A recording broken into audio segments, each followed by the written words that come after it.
ചിലർ കള്ളു കുടിക്കുന്നതും കുടിപ്പിക്കുന്നതും സിഗരറ്റ് വലിക്കുന്നതും വലിക്കപ്പെടുന്നതും എല്ലാം ഈശ്വരനാണെന്ന് പറഞ്ഞിട്ട് വേദാന്തം പറഞ്ഞിരിക്കും. ചിലവരിപ്പോൾ പുസ്തകം വായിച്ചിട്ട് ഞാൻ ആത്മാവാണ്, ആരാരെ ധ്യാനിക്കാൻ, ആരാർക്ക് സേവിക്കാൻ ആത്മാവല്ലേ എന്ന് പറഞ്ഞ് വേറൊരു തരമായിരിക്കും. തേനെഴുതിയ നക്കിയാൽ മധുരം കിട്ടത്തില്ല. പുസ്തകം നമ്മളും കൂടെ എന്ത് വ്യത്യാസമുണ്ട്? ടേപ്പ് റെക്കോർഡും അത് പറയുന്ന ടേപ്പ് റെക്കോർഡ് നമ്മളെന്ത് വ്യത്യാസമുണ്ട്? നമ്മൾ അതായി തീരണം, പൂവായി മാറണം. പൂവെന്ന് പറയില്ല, പൂവായി മാറണം. ഇന്ന് ബുദ്ധിയുടെ വേശിത്തരം പോലാണ് ശാസ്ത്രങ്ങൾ പഠിച്ചും അങ്ങനെ വ്യാഖ്യാനിച്ച് പറയുന്നല്ല. സാഹചര്യത്തിൽ ഒരു തുമ്പട പോലും ആരും വ്യതിരിച്ച് കാണാറില്ല. സാഹചര്യത്തിൽ ആ സംയമനം, ക്ഷമിക്കുക. അപ്പോൾ അതാണ് അറിവ് ശരിയായ ജ്ഞാനം എന്ന് പറയുന്നത്. ആ സാഹചര്യത്തിലെ ബോധത്തെ കൊണ്ടുവരിക എന്നുള്ള. കരണ്ട് തൊട്ടാൽ ഷോക്കടിക്കും, അങ്ങനെയുള്ള അറിവാണ് അതിനെ തൊടാതിരിക്കുന്നത്. തീ തൊട്ടാൽ പിണറുവാണ്. അപ്പം എല്ലാത്തിനും ആ ബോധത്തോടുകൂടി കർമ്മം ചെയ്യുക, കണ്ടുകൊണ്ട്. ഒരു ക്ലാസ് എടുത്ത് കണ്ടുകൊണ്ടെടുത്ത് മാറ്റിവെക്കുന്നവരാണ് ഓരോ കർമ്മവും.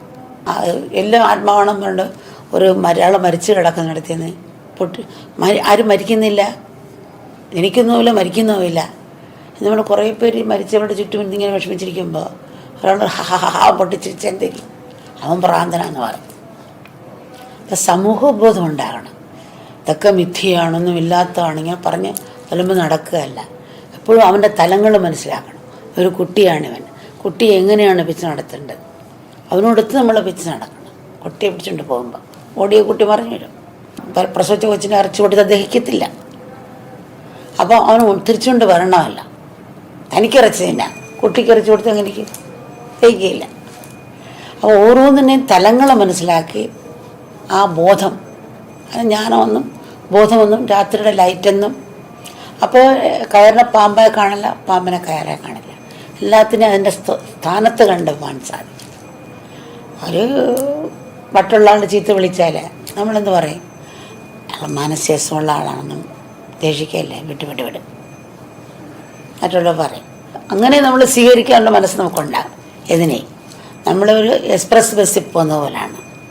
ഒരു സൽഗുരുവിനെ കിട്ടിയ സാധാരണ ബസ്സാണെങ്കിൽ നിർത്തി ആളെ കയറ്റി അല്ലെങ്കിൽ സാധനം കയറ്റി നിർത്തി അതിടയ്ക്ക് ബ്രേക്ക് ഡൗൺ ആകാം, പിന്നെ അടുത്ത ബസ് മാറി കയറണം.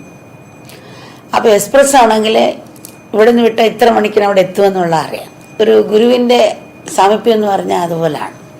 എക്സ്പ്രസ് ബസ്സിൽ പോകുന്ന പോലെ അനേക ജന്മം കൊണ്ട് നേടാം, ചിലപ്പോൾ ഒരു ജന്മം കൊണ്ട് നേടാം. കാരണം നമുക്ക് മുന്നോട്ട് പോകാനുള്ള തടസ്സങ്ങൾ മാറ്റിക്കിട്ടുക. പാവൽ പിടിച്ച കായലിൽ കൂടിയാണ് നമ്മൾ തുഴയുന്നത്.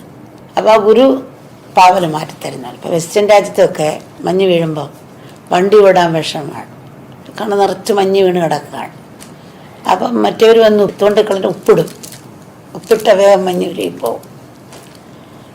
അപ്പോൾ നമുക്ക് വേഗം വണ്ടി ഓടിച്ച് പോവാം. ഈ തടസ്സങ്ങൾ അതുപോലെ മാറ്റും. എപ്പോഴും ഗുരു നല്ലതിന് വേണ്ടിയാണെന്നുള്ളൊരു ബോധം നമുക്ക് വേണം. എപ്പോഴും ഒരു ഗുരു എന്തെങ്കിലും പറഞ്ഞാൽ അയാളങ്ങനെ പറഞ്ഞല്ലോ, അയാളോ തെറ്റ് ചെയ്തല്ലോ, ഇങ്ങനെ പറഞ്ഞ് ഗുരുവിനെ കുറ്റപ്പെടുത്തിയല്ല, നമ്മളിലേക്ക് നോക്കിയത് മാറ്റത്തില്ല. എപ്പോഴും നമ്മുടെ മനസ്സങ്ങനെയാണ്. എപ്പോഴും തറയുകൊണ്ട് പിടിച്ചു കയറാൻ വഴിയേണ്ടത് പോലെ ആ ദുർബലതയെ അവൻ വലിയ കഴിവാക്കി അഭിമാനിച്ചുകൊണ്ട് മറ്റുള്ളവരെ ദുർബലമാക്കും. പരമായ സത്യത്തെ അറിഞ്ഞിരിക്കുന്നവനാണ് ഗുരു. അതിലവർ ജീവിക്കുന്നു.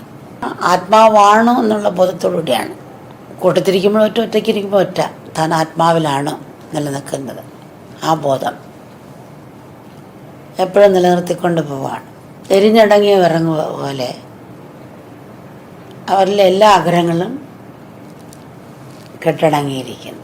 സംസാര ദുഃഖത്തിൽപ്പെട്ട് അലയുന്നവരെ രക്ഷിക്കാൻ വേണ്ടി മാത്രം അവരിൽ കാരുണ്യം അവശേഷിക്കുന്നു. ഇപ്പോൾ പാല് തളിച്ച് തുളുമ്പുന്ന പോലെ അവർ നിറഞ്ഞിരിക്കുകയാണ്. അതിങ്ങനെ തുളുമ്പി വരികയാണ് കാരുണ്യം. കാരുണ്യം എന്ന് പറയാൻ ആ ഒരു തുളുമ്പൽ അവശേഷിക്കുന്നു മറ്റുള്ളവർക്ക് വേണ്ടി.